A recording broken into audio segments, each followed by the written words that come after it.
from the heart of Dubai, where tomorrow is being built today, to the world. Welcome to the CTO Show with Mehmet. Here, we redefine technology and reimagine possibilities. With Mehmet, delve into the riveting realms of AI, cybersecurity, and digital technology. Experience the thrilling highs and lows of startups. Immerse yourself in the spirit of entrepreneurship and witness the future of business innovation being written in real time. Now, without further ado, let's tune in and explore the future. Hello and welcome back to a new episode of the CTO Show with Mehmet. Today I'm very pleased to have with me Brian. Brian, he's a fractional CTO. This is how his title is, and it's not the first time we talk about being a fractional CTO, but as usual, I would love all the time that my guests introduce themselves. So Brian, thank you very much for being on the show today. Can you a little bit tell us about yourself and what you do? Yeah, thank you for having me. My name is Brian Childress. I'm located in the United States, and I work as a fractional CTO. So I have an opportunity to work with a number of different startups and scale-ups, small businesses that are looking to grow their technology and use software to solve some problems for their customers. That's great. Now, maybe it's a bit traditional question, but what had led you to have this journey to become a fractional CTO? Because I was a tech professional and I'm still a tech professional. I count myself like that.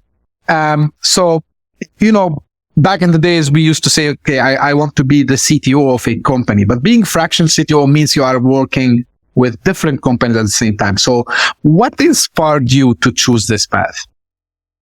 Yeah. So my journey, I started as a software engineer. I've typically worked in contracting organizations. So I've worked in healthcare and finance, in transportation, and worked my way up through the ranks as a individual contributor.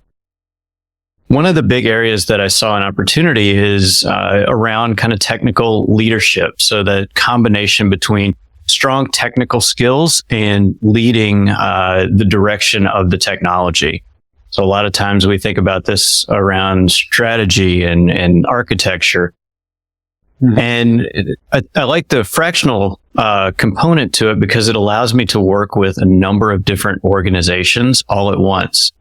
And really a lot of my clients can vary across industries. So I get to bring a lot of the experience from one organization or industry into another.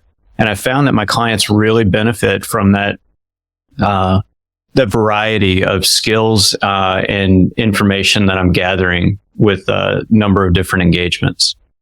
Mm-hmm. I see. And I think, Brian, you work with both startups and like full-fledged organizations as well, right? I do. Yeah. So small, medium businesses that have some technology component. What's interesting is I work with a lot of companies that already have strong technical leadership in place, and they're looking for some additional direction or advice as they continue to grow or scale their offerings. So from a CTO perspective, I'm sure you would have different approach working with, for example, a startup maybe with just less than 10 people still versus, these big organizations where they might have, as you said, big teams there. So what do you see, do you feel any challenges in startups more than the established organizations, or is it the other way around? I think a lot, whether it's a startup or more of an established organization, I think the challenges tend to be the same. In a startup, we have the advantage of being able to pivot a little bit more quickly as soon as we identify an issue. And I think that's maybe a key differentiator.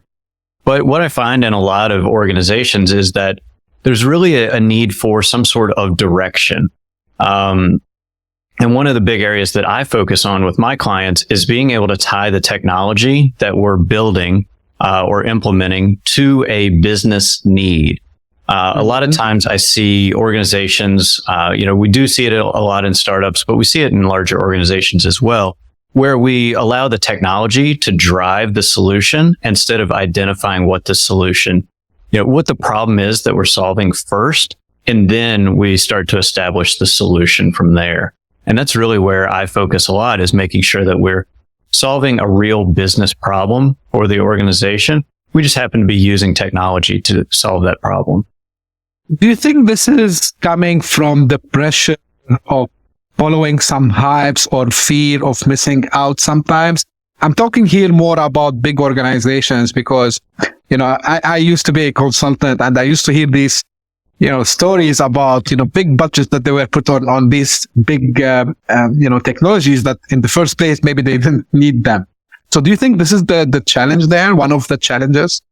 I think it is. And I think we have to be very careful with that. I've certainly been in projects that were very simple, kind of internal applications. And, someone had heard somewhere on a podcast or read in an article that blockchain was the thing that was taking the world by storm. And, someone in a leadership position comes in and says, we need to add blockchain to our application right now.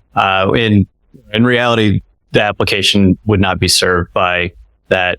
But without having a strong technical direction, it's easy to be distracted by a lot of those either new shiny components or the things that other large organizations are doing.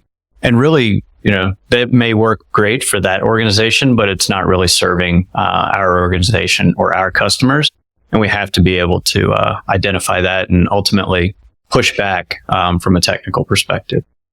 Yeah, this is something, I used to face because I used to sit on the client side. I used to sit on a vendor side. And sometimes these, it's like tough conversations, from time to time. Now, because I love more startups, to be very frank with you. So let's talk a little bit about startups. And, usually people, they look for a CTO because they are not technical themselves, right? So what is the biggest challenge non-technical founders face other than, they don't have the know-how? What other challenges you can tell us about? That's a fantastic question, and something that I work with a lot of non-technical founders on every week. I think the biggest challenge there is getting an understanding of what they don't know around the technology. And for a lot of non-technical founders, they have the challenge of trying to find someone that can help them with solving the technology component. And what I find a lot of times happens is the best resource that they can find to serve that kind of CTO or technical counterpart for non-technical founders is just not experienced enough, because non-technical founders that may or may not have a good product or product market fit may not have time, money, resources to be able to bring in someone with a diverse set of experience that can make sure that they build a great foundation for the technology. And so they end up with folks that, may or may not have a few years of experience developing software in an organization that doesn't have the same salary requirements as a fully fledged CTO or more senior technical leadership. And so the non-technical founders tend to partner up with folks that might only have a couple years of experience developing software, and they just, aren't set up in a good place.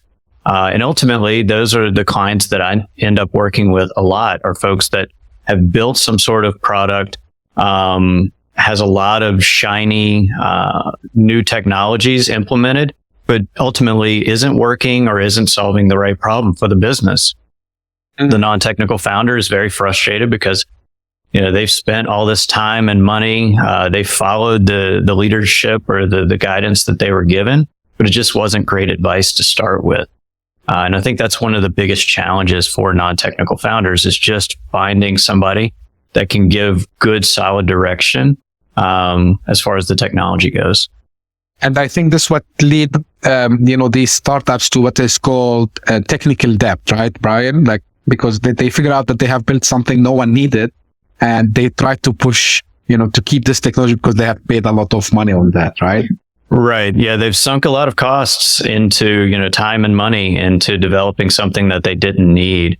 And really, I think it's even bigger than technical debt. It's really something that's just not a product that anyone needed. So I work with a lot of my clients in making sure that we have good product market fit.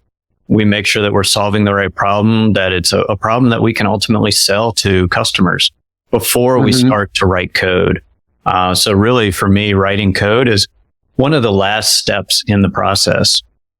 First, want to make sure that we're solving the right problem. Yeah. Actually, I keep repeating this on the show that, guys, you need to go and, every guest from both technical and business background, they kept repeating the same thing. And we are trying, to also enlighten anyone who's maybe listening or watching us today, that, guys, do some market research before actually building your first product. And there are a lot of ways that you can go and validate your ideas. So yeah, 100% on this. Now, Brian, let's say I'm a non-technical founder. I have an idea. And then, I decided that I need to build. Let's say I validated also the idea somehow. I asked brands, I asked a couple of people, made some surveys, market research, whatever. Now, when it comes to start building the product, so what or who should I hire? Should I hire a freelancer? Should I hire a consultant? Should I hire a agency? Which direction should I go? I'll give the classic answer of it depends. I think one of the biggest levers that we can pull as a non-technical founder getting started in building a product is really finding a good partner that can help provide a lot of the technical direction. So ultimately, that person may not be writing code day in and day out. That's not where they're going to be providing the most value. Really, what we're looking for is a partner that can help provide good technical direction. So this is doing things like deciding on a simple application architecture. What are the components that we need to start solving the problem? Maybe choosing some of the technologies that will be used. This is the person that's going to be guiding the build versus buy conversations and making sure that we're choosing the right technologies. And really someone that can help define the roadmap for what will be developed first and then what can be developed in subsequent iterations of the product. I think that's where I found a lot of founders are able to be most successful is by having someone that can come in and provide good technical direction. It's pretty easy for us to find developers anywhere in the world that are fantastic at building software. What lacks a lot of times is being able to define the problem and build the right solution in the right order. And I think that's where a good technical direction comes in. So does it depend on the budget that they have also as well? Because sometimes, and I'm shocked, this is global, by the way. It's not only in the US. This happens here also as well in Dubai and the Middle East in general. I hear about, these startups that they have spent hundreds of thousands of dollars on the first MVP, not the product, the MVP. And, later on they discovered that no one needed. So do you think also they should put this in mind when doing all this, like hiring an agency versus, getting a freelancer or getting a blend of a consultant plus maybe someone part-time? Like how it's important also to take the financials part and put it into the plan? I think it's hugely important. And if I can go back and maybe correct my previous answer to your question, I think the first person to hire, budget or no budget, is probably a designer. I like to really start with sort of a clickable prototype to start. They're fairly cheap to develop, gives a really good visual idea of what the product is doing, how it will operate, without actually diving into choosing specific technologies and starting to code anything. I like to start there. If If we can then take that clickable prototype, we can use that to identify who is our customer segment. Let's make sure that we're solving the right problems for them. If we're not able to sell a clickable prototype, it's I'm pretty confident that we won't be able to sell custom software either. So it's a lot cheaper for us to start with that clickable prototype and then go up from there. Yeah, talking about clickable products, design. What do you think of the no-code tools that they are now spread across? Like, do you think are they good enough to build also a prototype, which like a more realistic prototype, I would say? I do. I see a lot of most common business-to-business software, I think, can be solved with the more popular low-code or no-code solutions. I think they're a great place to start. There's ways that we can leverage those tools to start to understand what is the final product going to look like. Some companies, some products may never graduate from a low-code or no-code solution to custom software, and which is even better for them. They aren't paying the expense of developing custom software and then ultimately having to support that custom software. Mm-hmm. Now I want to come to a topic which I think it's underrated. I speak with a lot of, actually it's not only in startups, but I speak with a lot of startup founders and let's say small, medium businesses, and I find out that they are not taking care of their information security or cybersecurity, right? So being in the field for a long time, Brian, like, what do you say about the role of cybersecurity, in startups, and how like people like yourself, fractional CTOs, can address, this aspect, advising companies of taking better, I would say, cybersecurity plans? I think it's hugely important in an area that I spend a lot of time researching and talking about.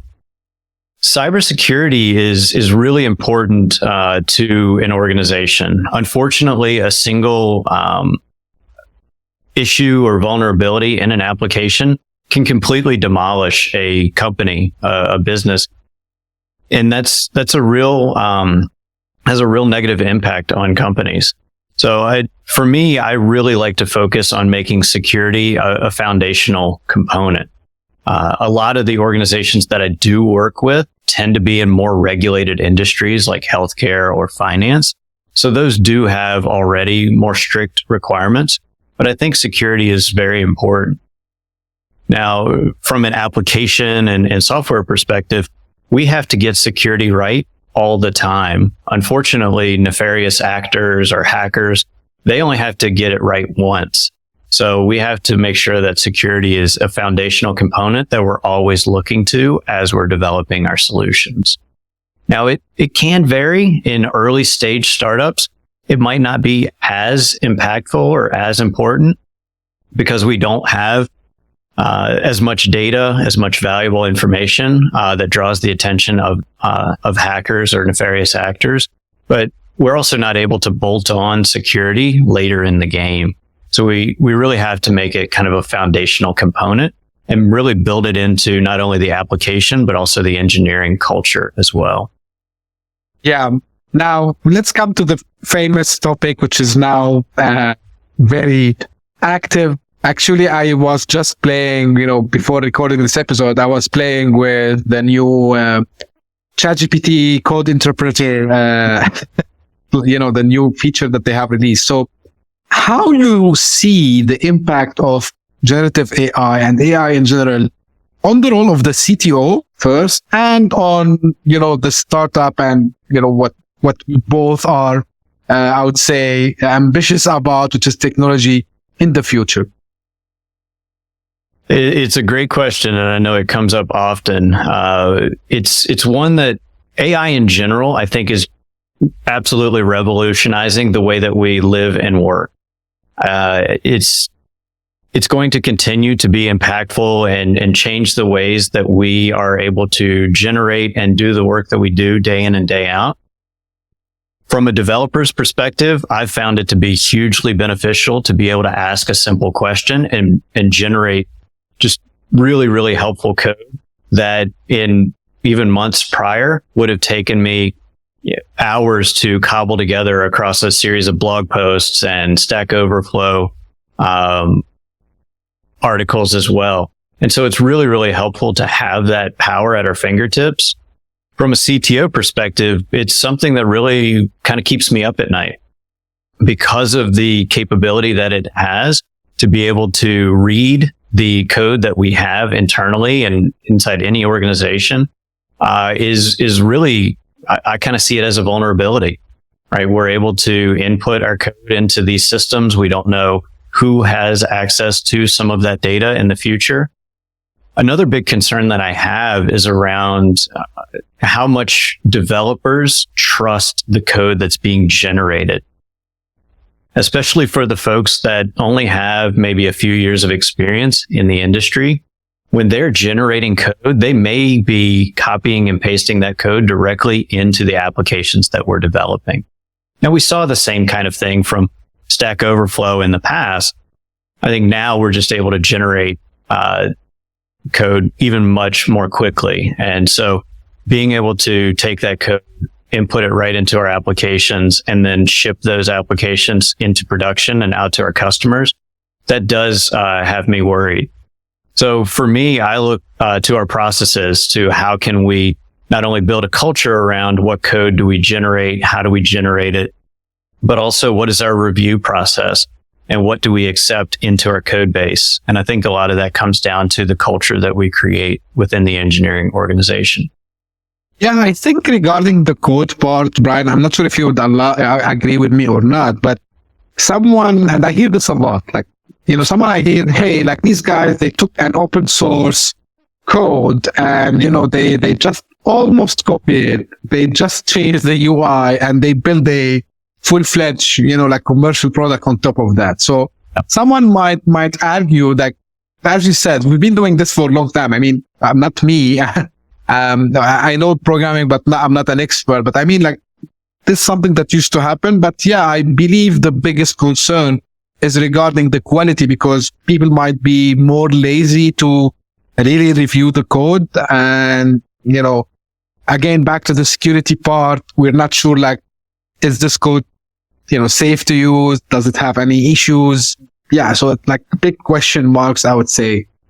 Now we gave some advice, let's say, to the non-technical founders. So now what advice you gave to CTOs and technical founders?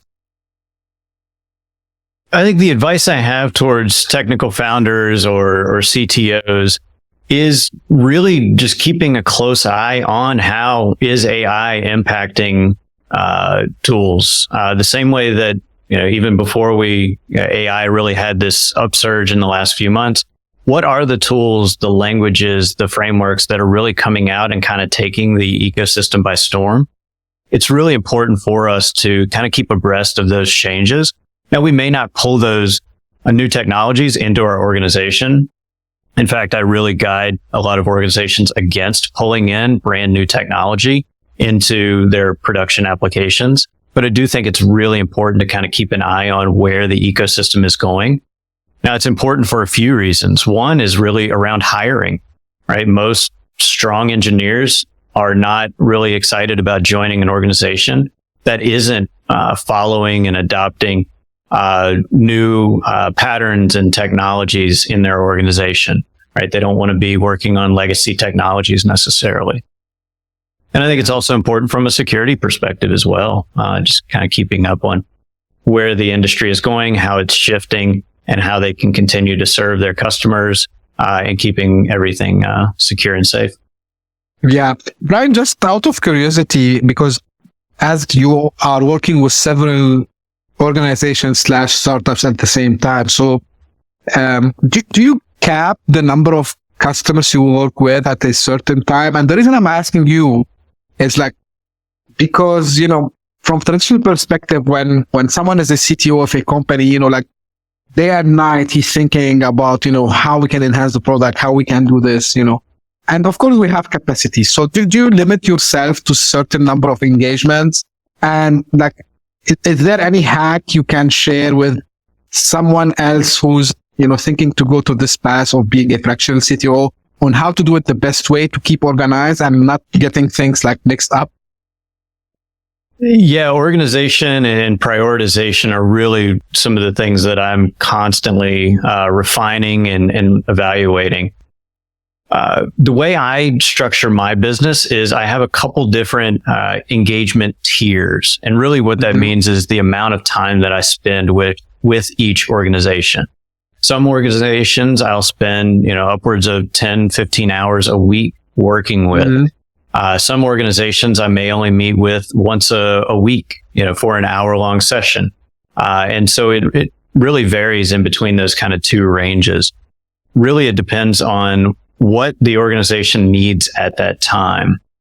A lot of the organizations that I work with, like I say, already have strong technical leadership. They have engineers in-house that are building the product, but they're looking for advice and help in how can they architect their applications for scale?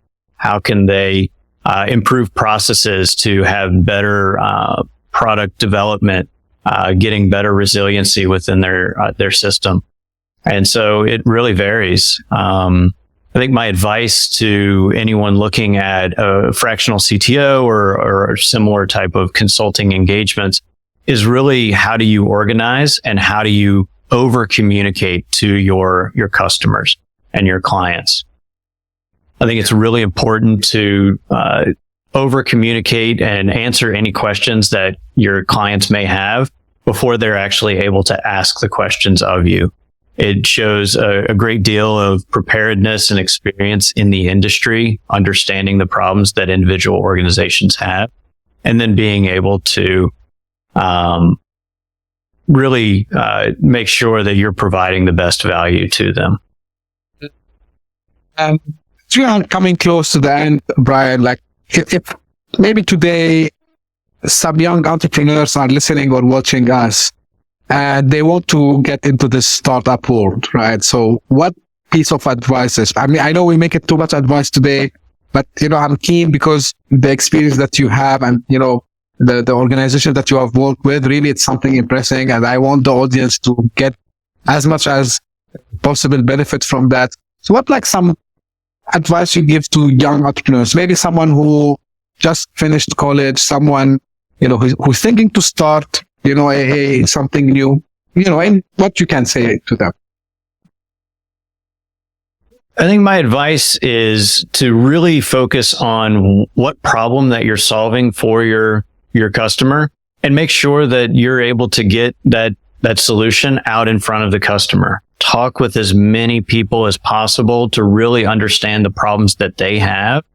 One of the challenges that I see with a lot of entrepreneurs is they think that they understand the problem and the solution and start building that solution before they really understand who their customer is and what their true pain points are. And so my advice is really just to get out there, talk to folks, and start to sell your solution even before it's built. Because if you are able to tap into and identify the problem before building anything, then you've really identified the problem and you're able to start building the right solution, and you won't waste all the time and the money that we often hear about in a lot of failed organizations.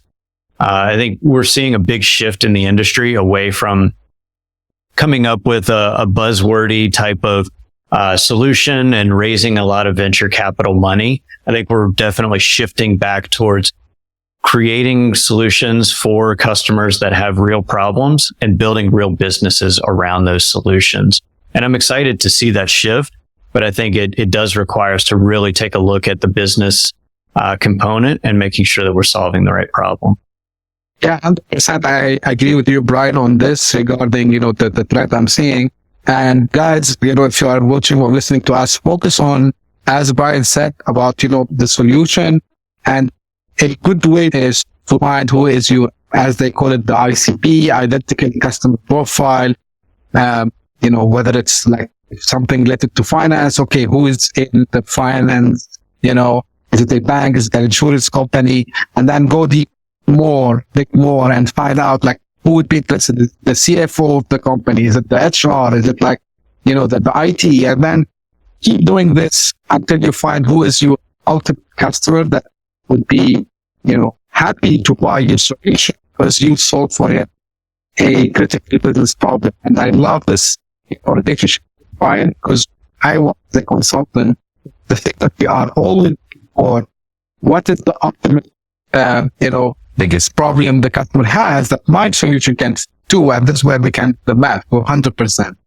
Now I have of course I will ask you at the end about where we can find it. Before we close, usually I have a question. Is there anything, Brian, that you wished I asked you and how you would answer?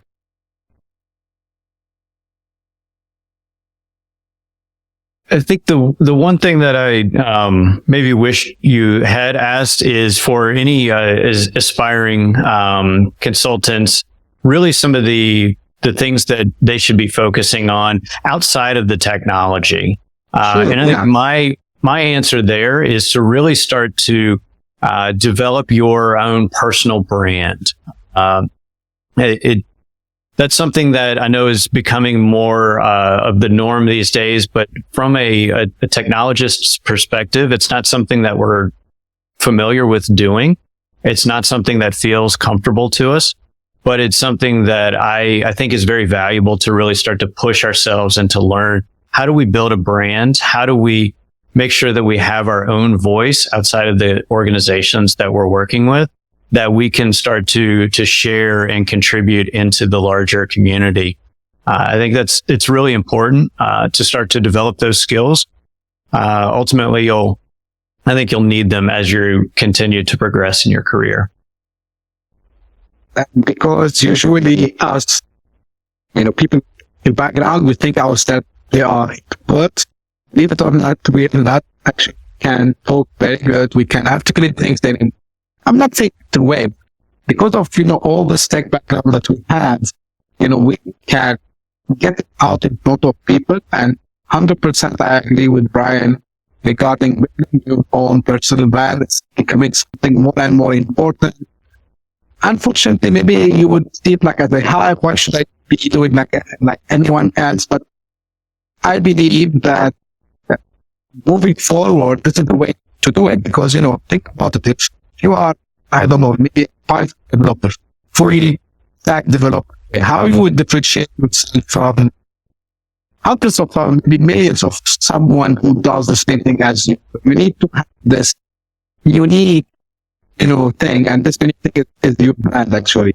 Brian, before we close, where people can find more about you and your service? Yeah, I'm most active on LinkedIn, so please feel free to reach out on there, connect with me, send me a message on there. I connect with everyone, and I'm happy to discuss any further. I do a lot of interactions there. Okay, great. I will make sure to put your profile into the description. Well, thank you very much, Brian. I really appreciate the time for you this morning. It was very insightful, full of advice, which is brilliant, I would say. And as usual, when I end, I mention this again and again. Guys, if you're watching or listening to us, send us your comments and feedback. I would love personally to hear about our thought about this episode and the story. Also, if you are interested to be a guest, Brian was a guest today. Don't be shy. Reach out to me and arrange for it. Time zones is not a different. Brian's in the US. I have super new people every day. I in New Zealand to talk about it or more issues, so I can arrange for that. And please, could show us your support to the cast, or if that what you could give us a subscribe also as well. Thank you very much, and meet very soon again. Thank you. Hit that subscribe button, share the show with your tech-savvy friends and fellow entrepreneurs, and leave us a review on your favorite podcast app. Your support means the world to us.